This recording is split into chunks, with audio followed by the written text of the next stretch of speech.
Hola, soy Mauricio Montalvo y vamos a ver hoy la continuación de Romanos 9. Pablo, con este discurso en Romanos 9, se está causando un cisma entre sus hermanos en la carne. Definitivamente que esta revelación no encaja con la teología de sus hermanos, pero sorpresa, tampoco encaja en la teología occidental nuestra. Él profundiza para mostrarnos cómo Dios elige a sus escogidos. Ninguno de ellos eligió a Dios. Dios nos elige. Y nos lanza el reto para medirnos sobre ese llamado que Él nos ha hecho para nosotros tomarlo y seguir en el pacto que Él nos está proponiendo. ¿Tomamos el reto? Bienvenidos a la última parte de Romanos 9. Para comenzar, vamos a comenzar con el versículo 19. Y así tomamos un poquito del contexto que traemos del video anterior. Me dirás entonces, ¿por qué pues todavía reprocha a Dios? Porque ¿quién resiste a su voluntad? Al contrario, ¿quién eres tú, oh hombre, que le contestas a Dios? ¿Dirá acaso el objeto modelado al que lo modela: ¿por qué me hiciste así? ¿O no tiene el alfarero derecho sobre el barro de hacer de la misma masa un vaso para uso honorable y otro para uso ordinario?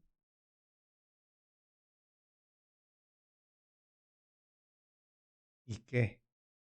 Si Dios, aunque dispuesto a demostrar su ira y hacer notorio su poder, soportó con mucha paciencia a los vasos de ira preparados para destrucción. Pablo ha venido a explicar que la teología que han aprendido de los sabios no está encajando con las escrituras. Y eso, por supuesto, está creando un cisma. Pero él está explicando cómo gira esto en torno a los hechos de que hay una parte de Israel que es incrédula, pero todavía está disfrutando la paciencia de Dios, a pesar de su incredulidad. ¿Incredulidad de qué? La incredulidad de no haber aceptado la oferta que Dios vino a hacer a través del Mesías, y rechazaron al Mesías. ¿Por qué? ¿Por qué Israel no siente la ira de Dios por el rechazo de Yeshua? Por la paciencia. Él todavía tiene paciencia. Pablo explica que todavía Dios está siendo paciente con estos vasos que fueron hechos para ira, hablando del Israel que no acepta la justificación gratuita de Dios a través del Mesías. Por supuesto, él tiene derecho a hacer lo que él está haciendo. El alfarero no tiene que destruir las vasijas que tienen sus defectos, solo porque no creen que aguantan el fuego. Puede ser paciente con ellos y puede permitir juicio después. La metáfora del alfarero en esta parte de la escritura indica eso. Pero va más allá en el sentido de que el alfarero tiene derecho a hacer una vasija con un propósito y con el tiempo cambiar el propósito. Así de la misma manera que el alfarero puede hacer una vasija para uso noble y otra para uso doméstico, el alfarero tiene derecho a tomar una vasija hechas para su función y cambiar su uso por otra. Por lo tanto, Dios muestra paciencia con Israel, este Israel que no ha creído en el Mesías, porque aún parece ser un vaso de ira con el tiempo. Puede llegar a ser un vaso de misericordia. El punto principal es que los gentiles que son elegidos para salvación somos vasos elegidos. Nótese que digo los gentiles elegidos, porque es Dios el que elige al judío primeramente y después al griego. Y lo digo así porque parte del remanente que Dios ha escogido como a los judíos los ha mantenido y a Él ha llegado primeramente. Pero hay una parte que ha caído en desobediencia. Israel abrió el camino por su desobediencia para llegar a los gentiles. Y eso Pablo lo habló en Hechos 13, versículo 46 y 48, donde dice: entonces Pablo y Bernabé hablaron con valor y dijeron: era necesario que la palabra de Dios os fuera predicada primeramente a vosotros, Dios. Mas ya que la rechazáis y no os juzgáis dignos de la vida eterna, he aquí nos volvemos a los gentiles. Porque así lo ha mandado Dios. Dios ha hecho eso. Así lo ha mandado. Te he puesto como luz para los gentiles, a fin de que lleves la salvación hasta los confines de la tierra. Este es el pensamiento que era completamente radical en la época de Pablo. Considerar a Israel como vasos preparados para la ira y a los gentiles como vasos de misericordia seguramente provoca un cisma dentro de los hermanos, especialmente entre los sabios de Jerusalén.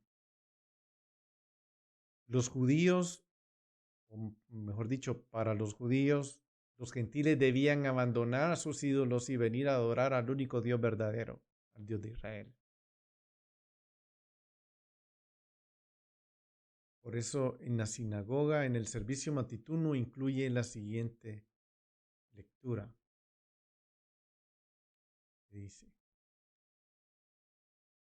esperemos pues en ti, oh Señor Dios nuestro, para que veamos rápidamente la gloria de tu poder, cuando quites las abominaciones de la tierra y los ídolos sean completamente cortados, cuando el mundo sea perfeccionado bajo el reino del Todopoderoso. Y todos los hijos de la carne invocarán tu nombre, cuando conviertas a ti a todos los impíos de la tierra. Que todos los habitantes del mundo perciban y sepan que ante ti se debe doblar toda rodilla y toda lengua debe jurar. Ante ti, oh Señor, Dios nuestro, que se inclinen y se postren. A tu glorioso nombre den gloria. Acepten todos el yugo de tu reino. y tú reinarás sobre ellos prontamente por los siglos de los siglos, porque tuyo es el reino y reinarás en gloria por toda la eternidad, como está escrito en tu Torá. El Señor reinará por los siglos de los siglos, y se dice, y Jehová será rey sobre toda la tierra. En aquel día Jehová será uno y su nombre será uno. Esta es la oración que se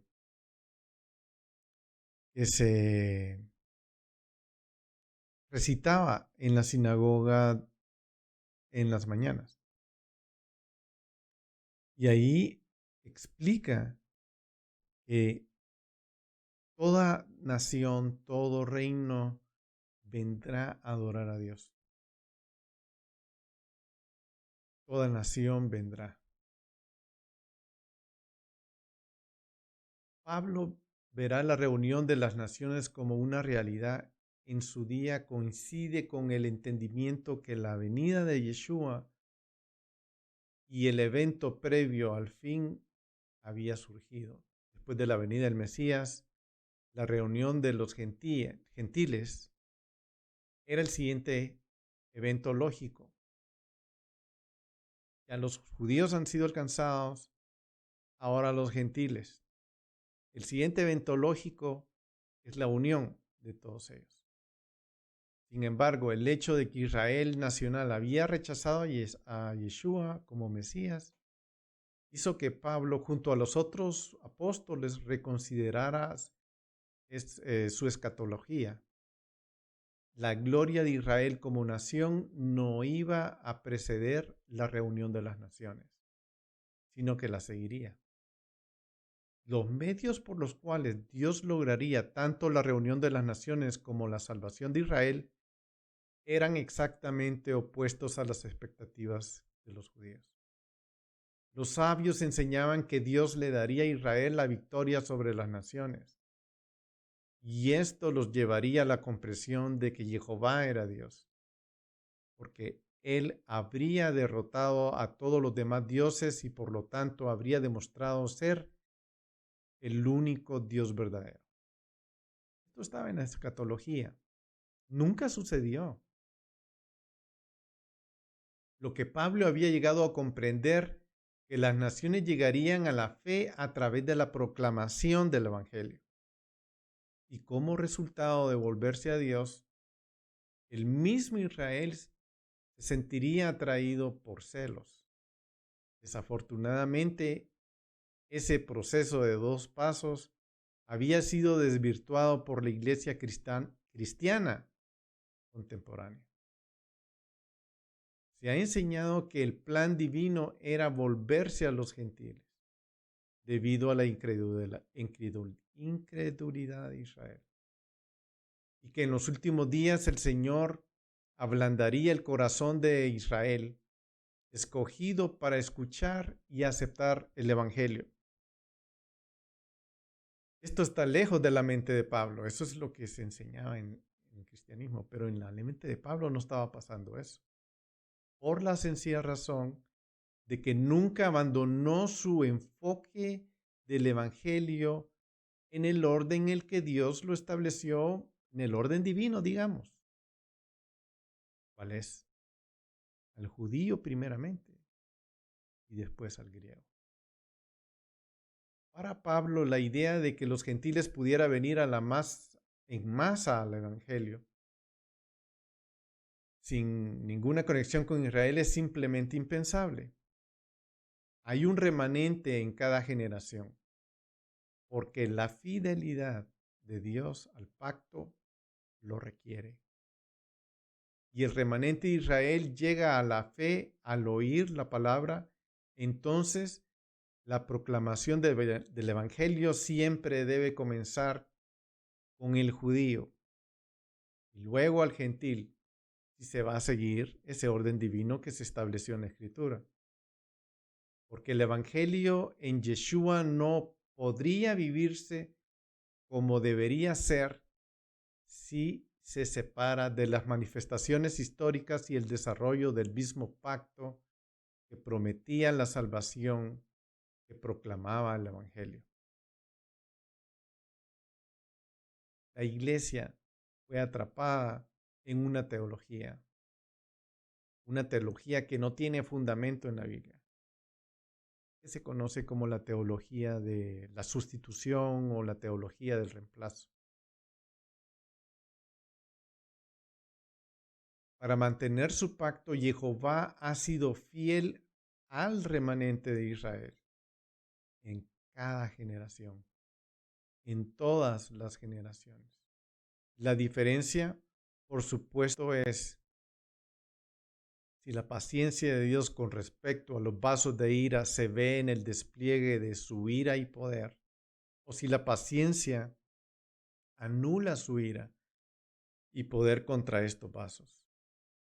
Pablo abrió la epístola declarando que la ira de Dios es revelada desde el cielo contra toda impiedad e injusticia de los hombres. Esa impiedad e injusticia de los hombres, siguiendo el orden, al judío primeramente y después al griego. Porque hay injusticia en todos los hombres.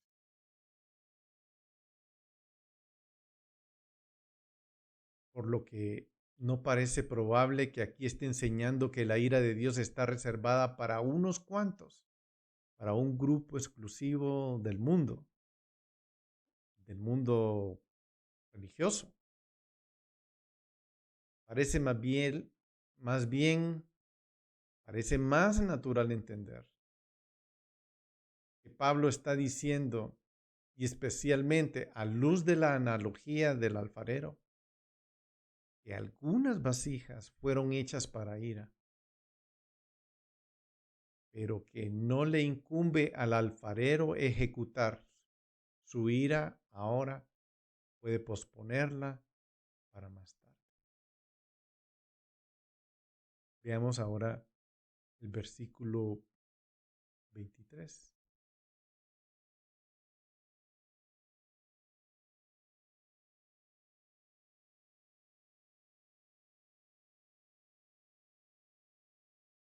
Lo hizo para dar a conocer las riquezas de su gloria sobre los vasos de misericordia, que de antemano Él preparó para gloria. Interesante ver aquí la revelación de Yeshua como el Mesías, como el único camino al Padre, se convierte en el factor de la división entre los vasos aptos para la ira y los que sirven para bendición. Recibir a Yeshua marca la bendición de Dios, mientras que el rechazo del Mesías asegura la eventual ira. Sin embargo, Pablo nos da a entender que Dios es soberano, tanto en la creación del vaso como en su uso. Los vasos que fueron hechos como vasos de ira cumplen un triple propósito. 1, mostrar la ira de Dios. 2, mostrar el poder de Dios. Y 3, mostrar sus riquezas sobre vasos hechos para misericordia. En cualquier caso, los vasos hechos para la ira son aquellos que eventualmente incurren en la ira por su incredulidad. Es importante notar que en Efesios 2:3 dice, entre los cuales también todos nosotros en otro tiempo vivíamos en las pasiones de nuestra carne, satisfaciendo los deseos de la carne y de la mente, y éramos por naturaleza hijos de ira, lo mismo que los demás.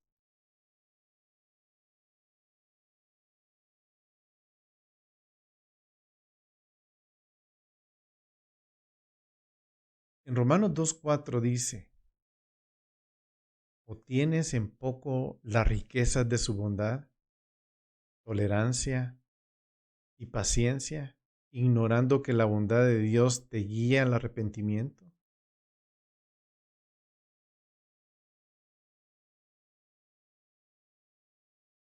Por lo tanto, esa paciencia tan evidente debe verse como una expresión de la gracia de Dios y no como su negligencia en la justicia.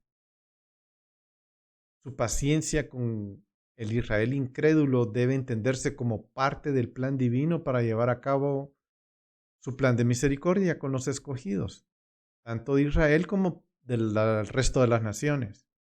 Así como que su ira fuera en su paciencia, se estuviera demostrando la actitud del incrédulo.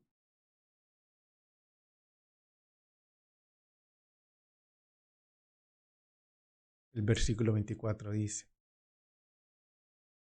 es decir, nosotros a quienes también llamó, no solo de entre los judíos, sino también de entre los gentiles. Y eso es lo que se va aclarando poco a poco. Esos esos vasos de honra que Él ha escogido, que Él ha llamado,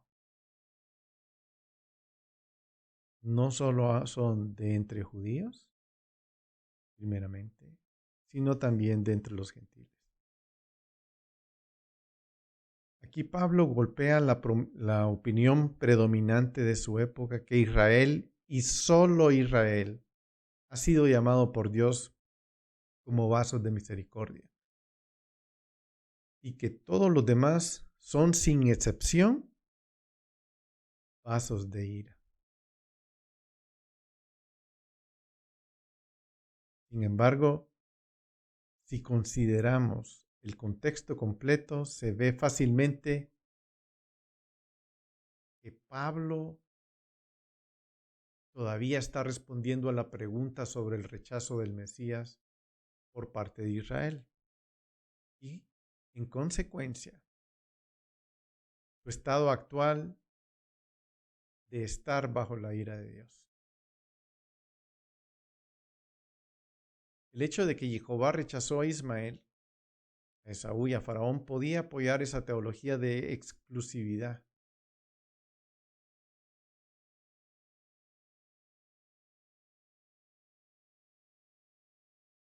Era la que sostenían sus maestros, sus sabios.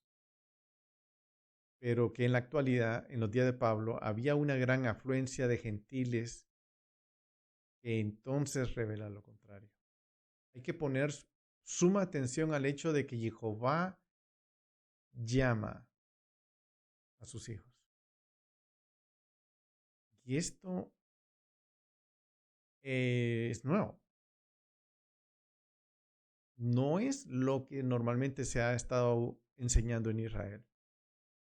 Dios llama a sus hijos. En los dos versículos siguientes, el verbo llamar, en griego se escribe kaleo, se usa para referirse a aquellos que en un momento fueron rechazados, pero que ahora son acercados. Y no solo son acercados hacia Dios, aquí viene el cisma, sino que también son llamados hijos. ¿Cómo puede ser llamado hijo a un gentil? Impensable. Por supuesto, en esa enseñanza que venían desarrollando. La presencia de los gentiles entre o dentro de la iglesia, y aquí es donde el término de iglesia es muchísimo interesante. Recuerden que estamos hablando del concepto de kaleos, que es el concepto de ser llamados, y el concepto de eclesia, que es la misma palabra, que son los llamados fuera. Y esta es la señal. Hay una señal de un reino de rechazo, Se rechazó a Ismael, se rechazó a Esaú, se rechazó a Faraón y de los judíos incrédulos mismos, que no necesariamente están excluidos en la misericordia de Dios. Esaú es excelente ejemplo. Eso quiere decir que el rechazo podría ser no permanente. Esto es un concepto que en sí debería causar mucho temor entre las personas que buscamos a Dios. ¿Por qué? Porque nosotros podríamos caer en el mismo problema, creyendo que porque yo decidí seguir una decisión, yo ya soy parte de esa decisión. Y no estoy viendo y no estoy percibiendo lo que Pablo está diciendo aquí. No soy yo el que elijo, es Dios el que elige sus copas, sus vasos, para misericordia o para ira. Él las elige.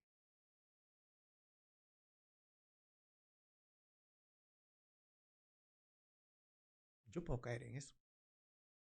Así como los hermanos judíos de Pablo cayeron en eso. Yo puedo caer en eso también. El hecho que Pablo comenzó el versículo con nosotros, aún nosotros, lo convierte en una confesión personal, porque seguramente se dio cuenta de sí mismo que estaba contado de entre los que fueron rechazados. Seguramente él se veía así. ¿Por qué? Porque hubo un cambio de dirección en lo que él estaba siguiendo. Se dio cuenta y comenzó a cambiar.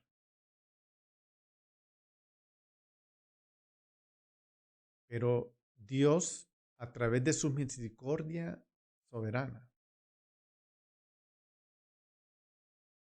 eligió a Pablo y lo llamó para salvación eterna. Él respondió y se alejó de la ira. Pablo usa el verbo llamar, kaleo, casi exclusivamente del llamado puntual de Dios a sus elegidos. Cuando Dios llama, es el medio de convertir a los elegidos a Él y traerlos a la familia del pacto. Pacto de salvación por medio de la fe. Ahora vamos al versículo 25.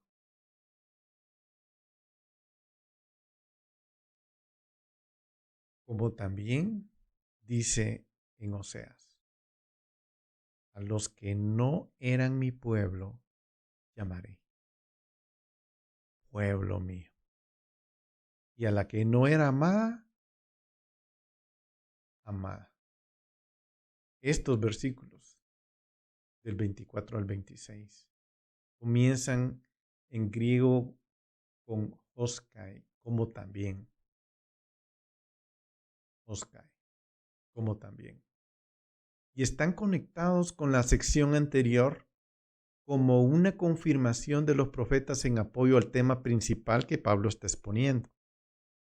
Dios puede llamar para sí a los que antes habían sido rechazados.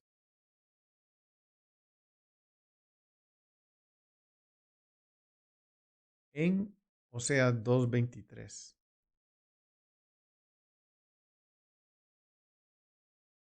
en el texto masotérico, tendré compasión de no compasión y le diré a no mi pueblo, a no mi pueblo. Perdón, está un poquito, la voy a arreglar rapidito para que la podamos ver bien.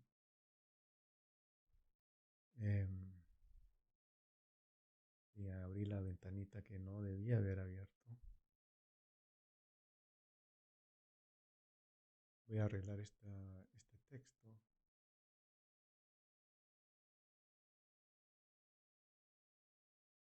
Muy bien.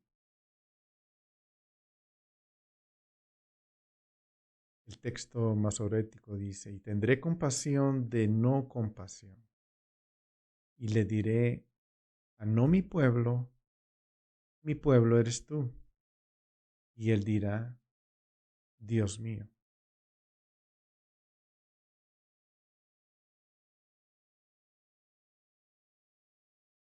Este es, como dice el texto hebreo, como que fuera una traducción literal.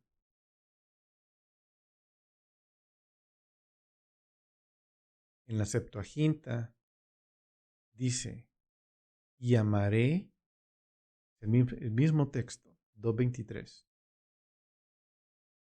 y amaré a la que no fue amada, y diré a la que no era mi pueblo eres tú. Y dirán, tú eres el Señor mi Dios. ¿Qué es lo que dice Pablo? A los que no eran mi pueblo, llamaré pueblo mío, y a la que no era amada, amada mía. Aquí hay un cambio de actitud de Dios. Aquí cuando dice,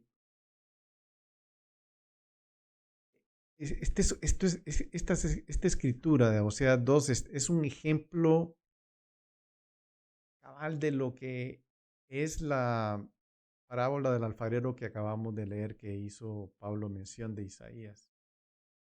Él agarra sus vasijas y decide qué uso darles.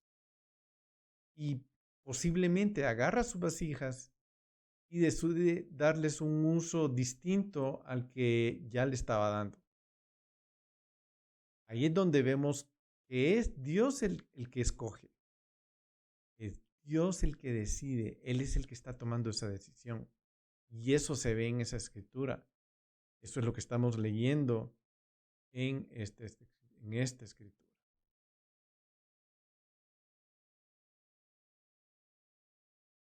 A la que no tenía compasión, tendré compasión.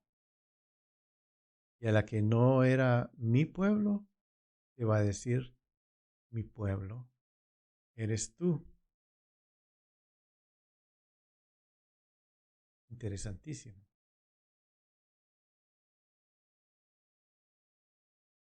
El versículo 26.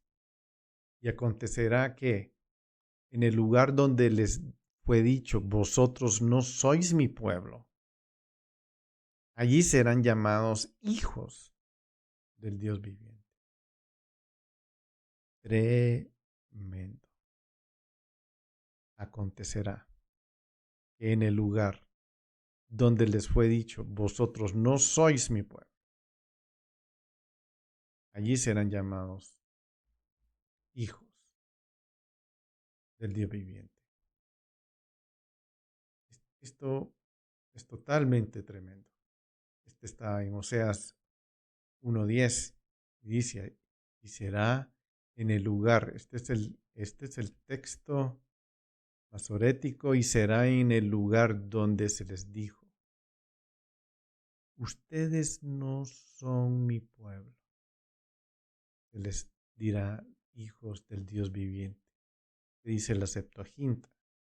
Sucederá que en el lugar donde se les dijo, ustedes no son mi pueblo, ahí serán llamados los hijos del Dios viviente. Esta traducción es muy importante porque es la traducción que fue traducida al griego. Y aquí la tenemos en español, pero ¿qué dice Pablo? Acontecerá que en el lugar donde les fue dicho, vosotros no sois mi pueblo, allí serán caleos. Por eso es que sale la comparación con la Septuaginta, porque la palabra que usa aquí es caleo, que tiene que ver con eclesia, Allí serán caleos, hijos de Dios. Ahí serán llamados hijos de Dios. ¿Qué podemos decir con este cuadro de comparación?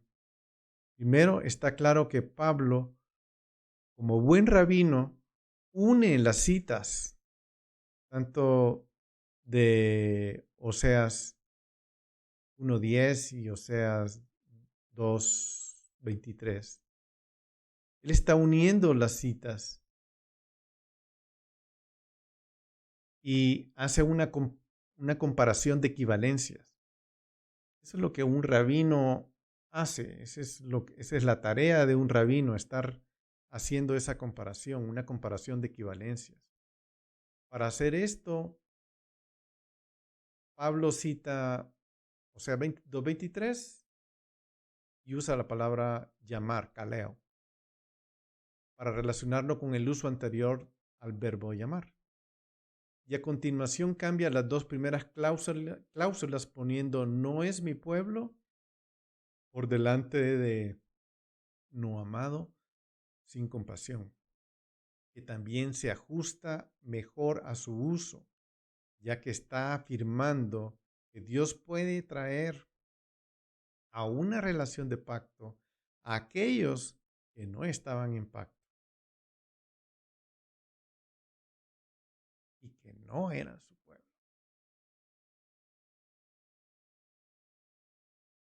Esto es la revelación que Pablo está dando en Romanos, que realmente costó mucho que ellos la recibieran. Veamos Isaías 10:22, que dice, pues, aunque tu pueblo, oh Israel, sea como la arena del mar,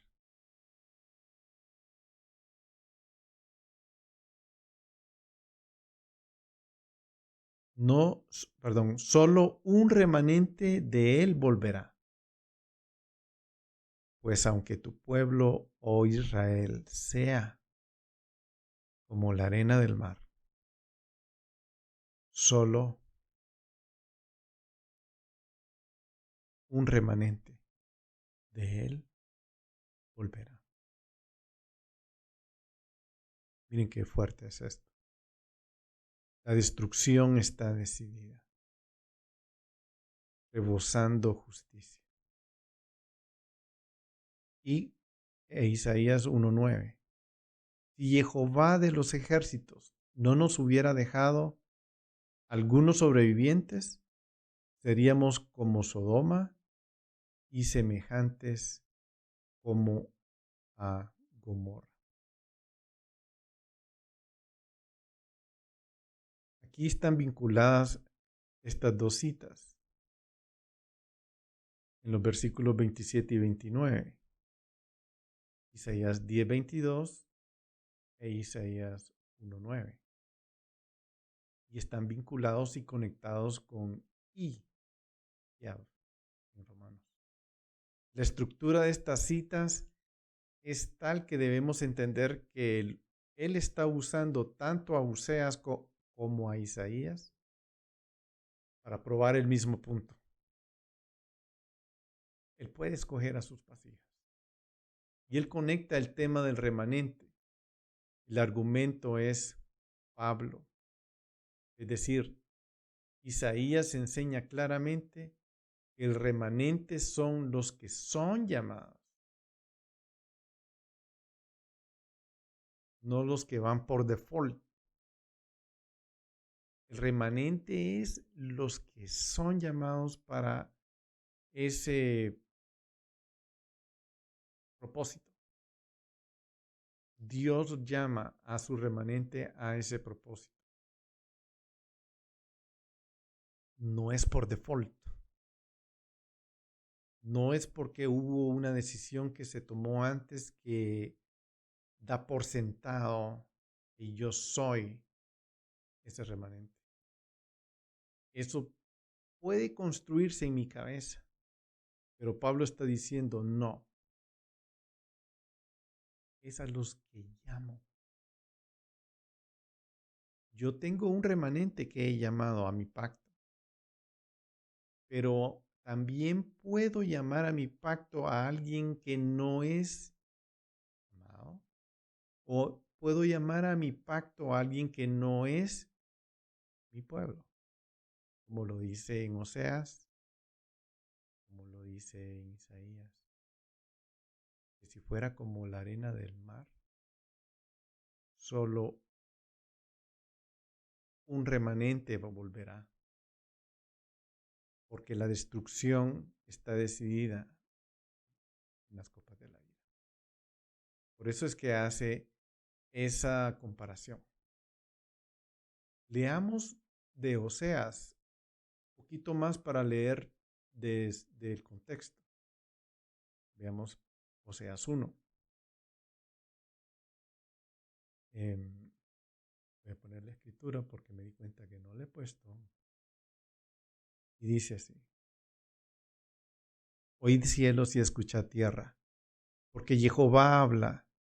Hijos crié y los hice crecer, mas ellos se han rebelado contra mí.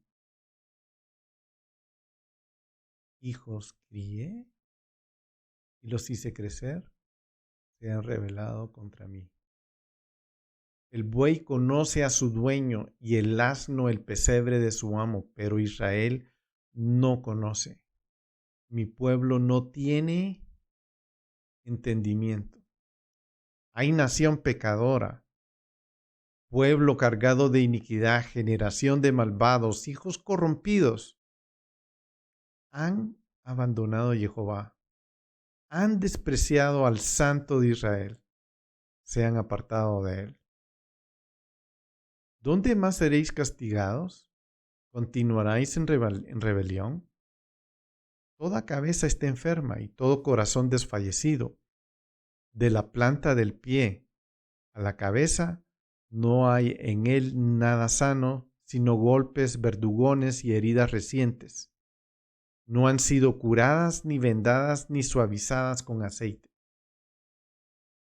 Pero me compadeceré de la casa de Judá y lo salvaré por Jehová su Dios. Y no lo salvaré con arco, ni con espada, ni con batalla, ni con caballos, ni con jinetes. Después de haber destetado a Lo-ruhamá, ella concibió y dio a luz un hijo. Y el Señor dijo: ponle por nombre Lo-amí, porque vosotros no sois mi pueblo, y yo no soy vuestro Dios. Pero el número de los hijos de Israel será como la arena del mar, que no se puede medir ni contar. Sucederá que en el lugar donde se les dice, no sois mi pueblo, se les dirá, sois hijos del Dios viviente. Y los hijos de Judá y los hijos de Israel se reunirán y nombrarán para sí un solo jefe. Subirán de la tierra, porque grande será el día de Jezreel. Aquí está hablando de Oseas que se desposa con una ramera y concibe y da luz a Jezreel, que quiere decir Dios sembrará, como una señal de que Dios esparcirá la simiente de Israel.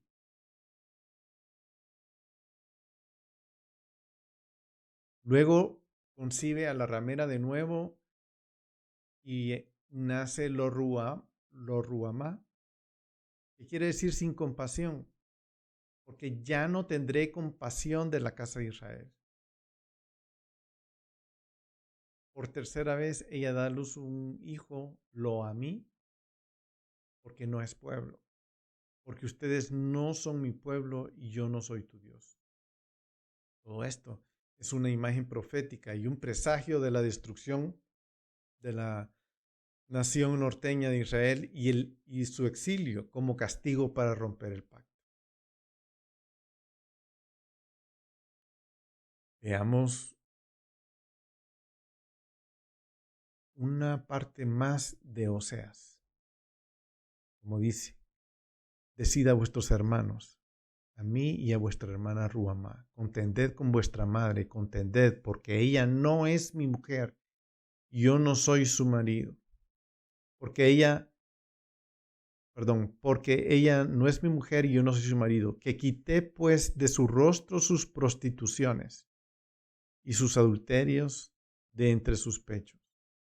No sea que yo la desnude completamente y la deje como el día que nació, y la ponga como un desierto, la reduzca a tierra seca y la mate de sed. Y no tendré compasión de sus hijos porque son hijos de prostitución. Pues su madre se prostituyó, la que los concibió se deshonró, porque dijo, iré tras mis amantes que me dan pan y mi agua, mi lana, mi lino, mi aceite y mi bebida. Por tanto, he aquí, cercaré su camino con espinos y levantaré un muro contra ella para que no encuentre sus senderos. Y seguirá a sus amantes, pero no los alcanzará. No los alcanzará. Los buscará, pero no los hallará. Entonces dirá, iré y volveré a mi primer marido, porque mejor me iba entonces que ahora. Pero ella no sabía que era yo el que le daba el trigo, el mosto, el aceite y prodigaba la plata y el oro que ellos usaban para Baal. Por tanto, volveré a tomar mi trigo a su tiempo y mi mosto a su sazón. También me llevaré mi lana, mi lino, que le di para que cubriera su desnudez. Ahora descubriré su vergüenza ante los ojos de sus amantes, y nadie la librará de mi mano. Haré cesar también todos sus regocijos, sus fiestas, su luna nueva, sus días de reposo y todas sus solemnidades. Devastaré sus vides, sus higueras, de las cuales ella decía, son la paga de mis amantes que me han dado. Las convertiré en matorral y las devorarán las bestias del campo. Esto es tremendo, a mí me impacta mucho porque sucedió con Israel.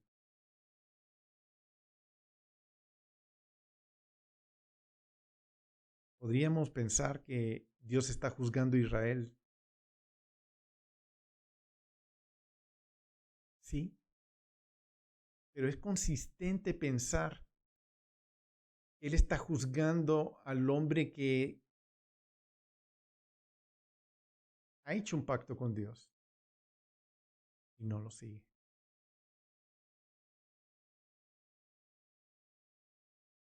Eso es la característica especial de cualquier persona, no de un judío, de cualquier gentil. Puede ser una característica mía cuando yo no estoy en el pacto con Dios. Puede ser de cualquiera. Eso es lo que dice Pablo.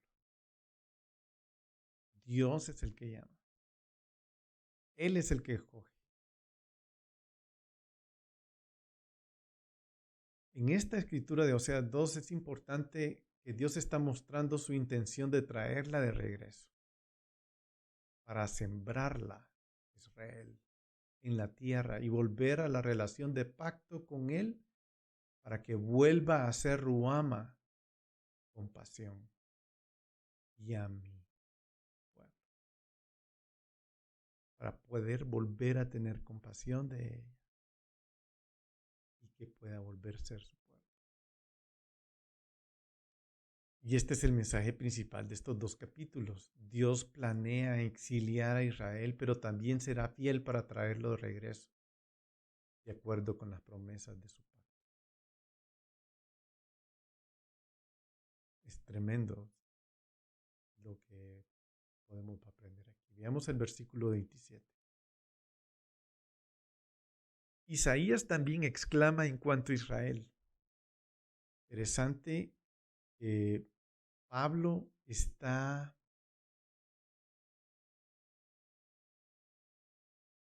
miremos.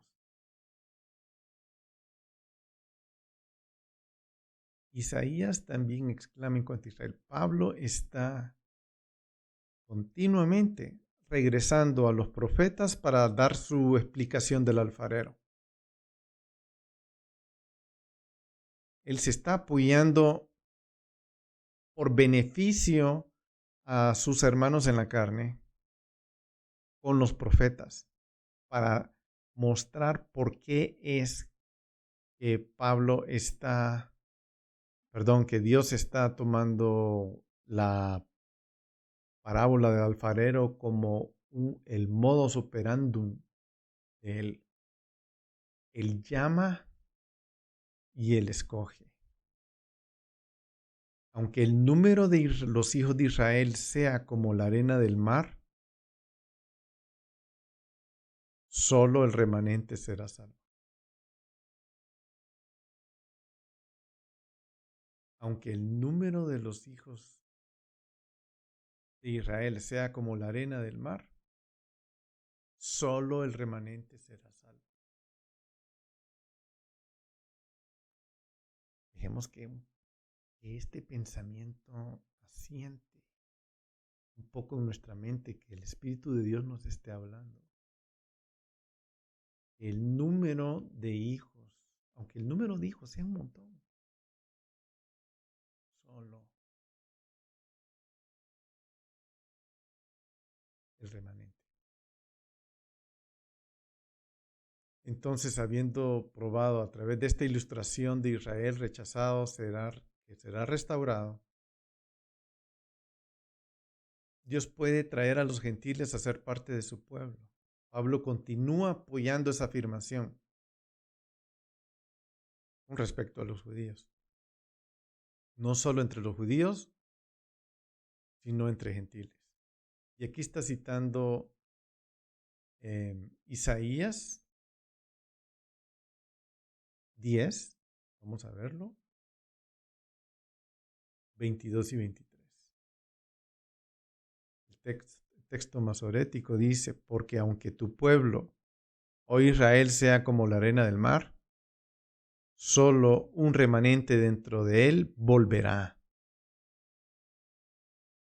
Una destrucción está determinada, rebosante de justicia, para destrucción completa, la que está decretada. Jehová Dios de los ejércitos ejecutará en medio de toda la tierra. Y la Septuaginta dice, y aunque el pueblo de Israel sea como la arena del mar, un remanente de ellos será salvo. Él terminará la obra y la acortará con justicia. Y Jehová hará una obra breve en todo el mundo. ¿Qué es lo que está diciendo Pablo en este versículo? Aunque el número de los hijos de Israel sea como la arena del mar, solo el remanente será salvo.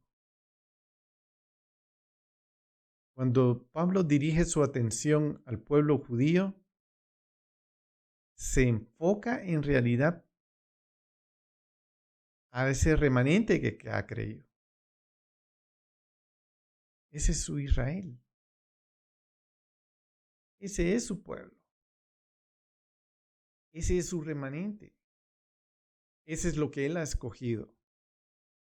Sin embargo, en la cita de Isaías enfatiza que esto no es algo nuevo. Sin embargo, aunque Pablo considera la salvación del remanente como la realidad presente, no pensó que esta fuera la última palabra sobre la salvación de Israel.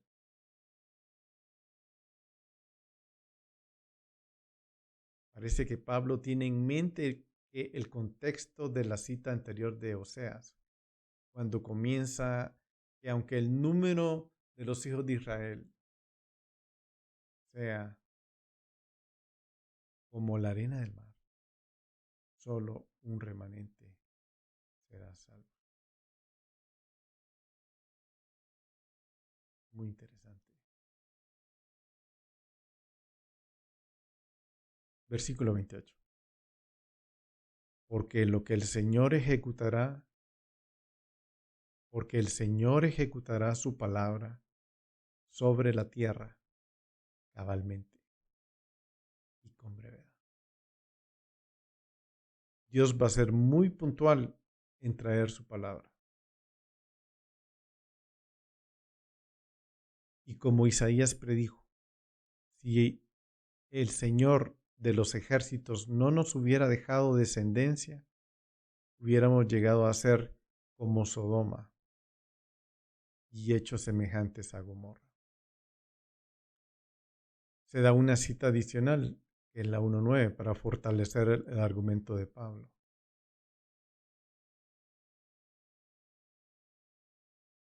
El texto hebreo dice, a menos que Jehová de los ejércitos nos hubiera dejado unos pocos sobrevivientes, seríamos como Sodoma y seríamos como Gomorra. Pero Dios dejó un remanente. El texto de la Septuaginta. Si Jehová Sebaot nos hubiera dejado descendencia, no nos hubiera dejado descendencia, nos habríamos convertido en Sodoma y nos habríamos parecido a Gomorra, que dice Pablo. Si el Señor de los ejércitos no nos hubiera dejado descendencia, hubiéramos llegado a ser como Sodoma y hechos semejantes a Gomorra. ¿Qué diremos entonces?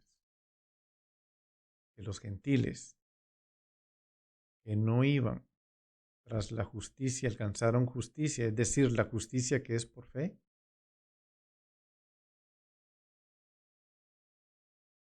Se ve rápidamente que Pablo cita la Septuaginta directamente y da una buena representación del texto hebreo. Pablo expone aún más con respecto al remanente. Si la cita anterior demostró que del hecho quedaría un remanente, entonces esta cita refuerza la idea de que el remanente permanece, no solo como una cuestión de su propia fuerza, sino simplemente como una manifestación de la gracia de Dios. El remanente ha existido por su gracia.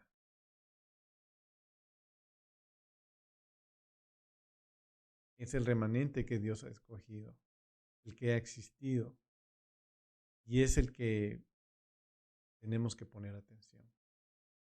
En esta sección, Pablo prueba más allá, con toda duda, que Israel es culpable por varias razones.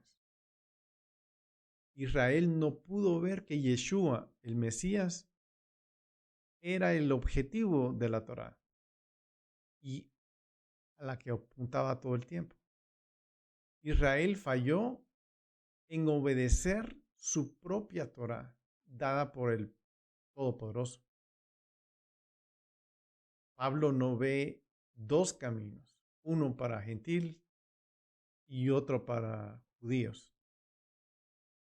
Yeshua es la única manera de mantener ese perdón, el perdón de Dios, el perdón de los pecados.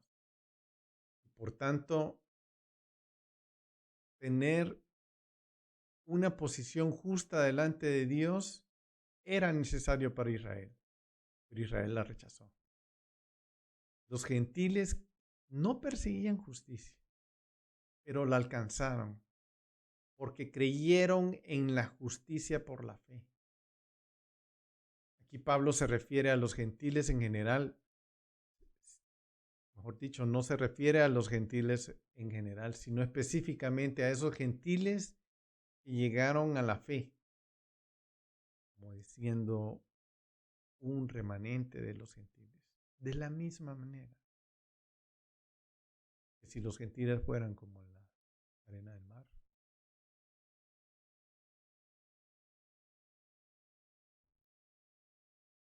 un remanente fue escogido por fe, no por default, porque reconocieron el llamado de Dios y lo atendieron, no por default. Veamos el siguiente versículo 31. Pero Israel, que iba tras una ley de justicia, no alcanzó esa ley. Israel, que iba tras una ley de justicia, no alcanzó esa ley. Esperaríamos que Pablo, en estricto paralelismo con el versículo 30, hubiera escrito: pero Israel, siguiendo la justicia, no llegó a esa justicia, sino que cambia la redacción a justicia de la Torá y no la alcanzó a esa Torá. Vamos a entender por estos cambios. Primero debemos resistirnos a interpretar este texto siguiendo la interpretación de Lutero. La justicia es derivada de la Torá. Si Pablo hubiera interpretado así, debería haber esperado que él escribiera justicia de la Torá o justicia provenida de la Torá. En la analogía de justicia que es por la fe, que es la que vemos en el principio de Romanos, que usó Pablo, él podría haber escrito claramente justicia que proviene de la Torá. Pero de nuevo, este no es lo que él escribió. Además, Pablo no reprocha lo que pretendían los judíos. En el versículo 32 deja en claro que Pablo no está en desacuerdo con la meta que deseaban alcanzar, la Torá de la justicia, sino con los medios por los cuales esperaban lograr. Si hubieran perseguido el mismo objetivo por la fe, entonces, como si estuvieran sin obras, habrían estado haciendo lo que se requería y lo que había sido bendecido por Dios. Y ellos hubieran buscado la justicia por la fe, hubieran alcanzado. Para Pablo, tanto la Torá fue dada para Israel, para ayudarla en la búsqueda de la justicia, porque fue en la Torá que Dios reveló a Israel la fe requerida para obtenerla. Veamos el versículo 32. ¿Por qué? Porque no iban tras ella por fe, sino como por obras. Tropezaron en la piedra de tropiezo. Y ese fue el problema, que no llegaron a la justicia de Dios por fe.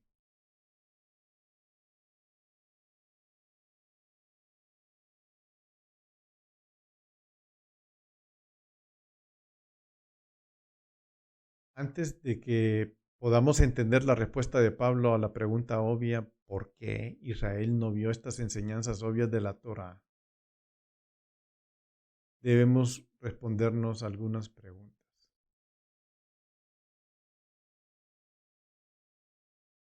Veamos.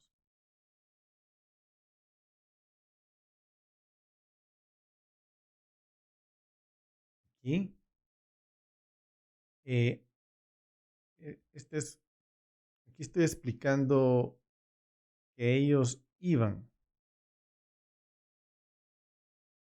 buscaban, ellos iban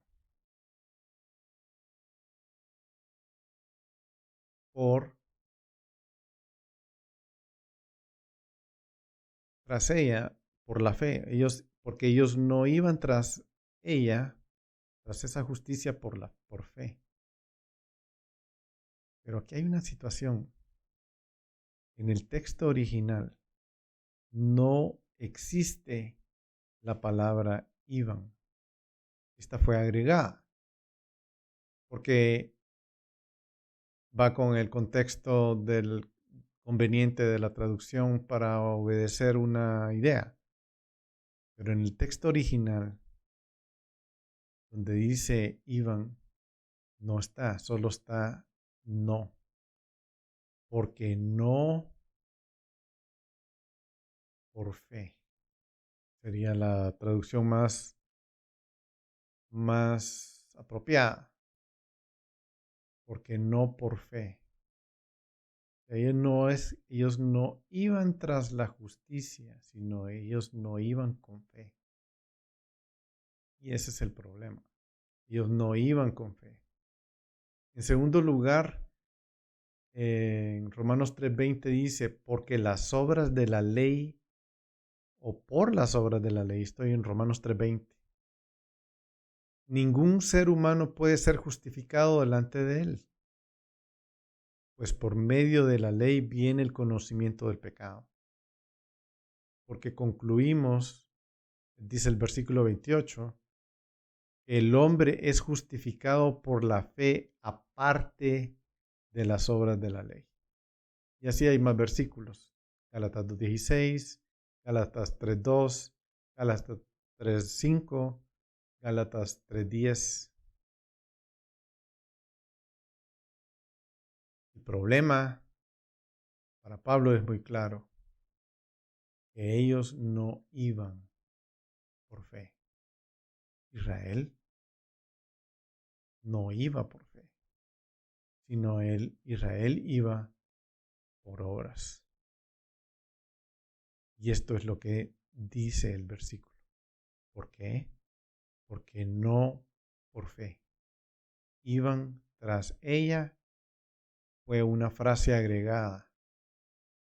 El problema es que Israel carecía de fe.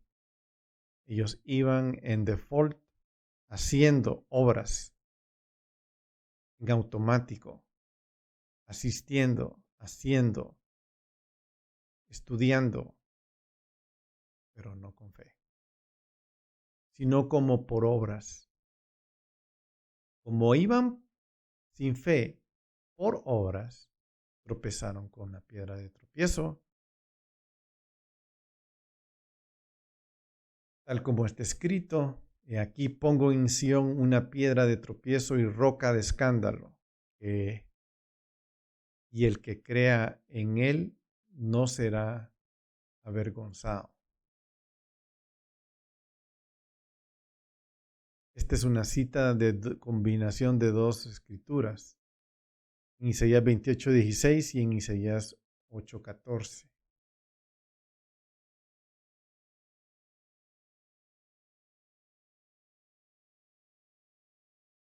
Isaías 28:16. Por tanto, dice Jehová, he aquí pongo en Sión una piedra probada, piedra angular de gran valor para el cimiento firme colocada. El que cree no se decepcionará. La Septuaginta dice.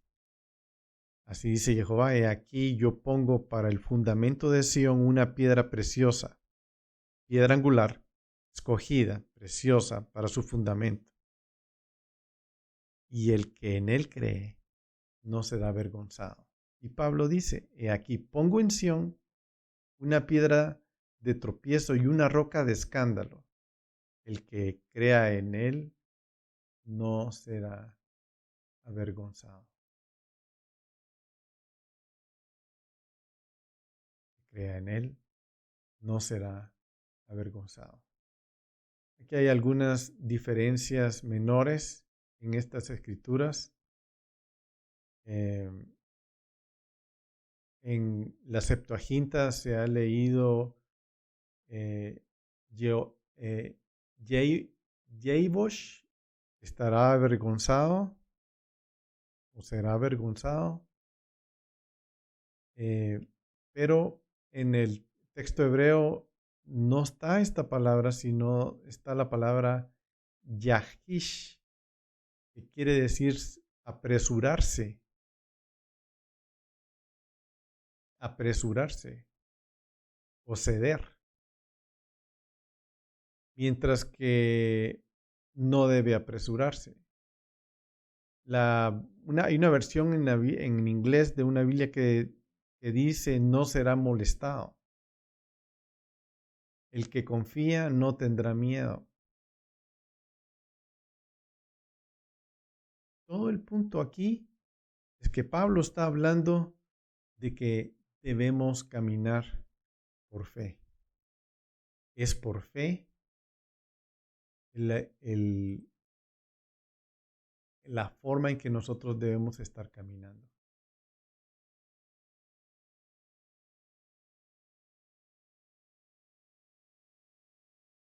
Dios es el que escoge a sus vasijas.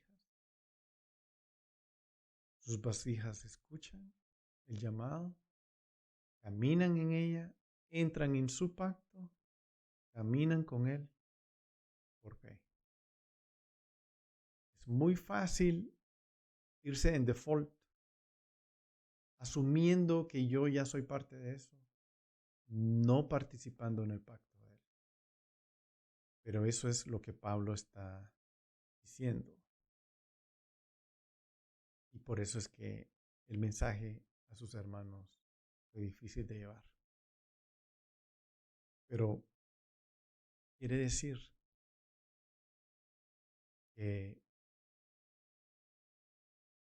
Dios desechó a su pueblo. No, de ninguna forma.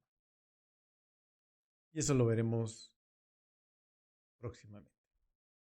Mientras tanto, lo dejamos aquí, el capítulo 9 de Romanos. Que el Señor les bendiga y les guarde. Bendiciones.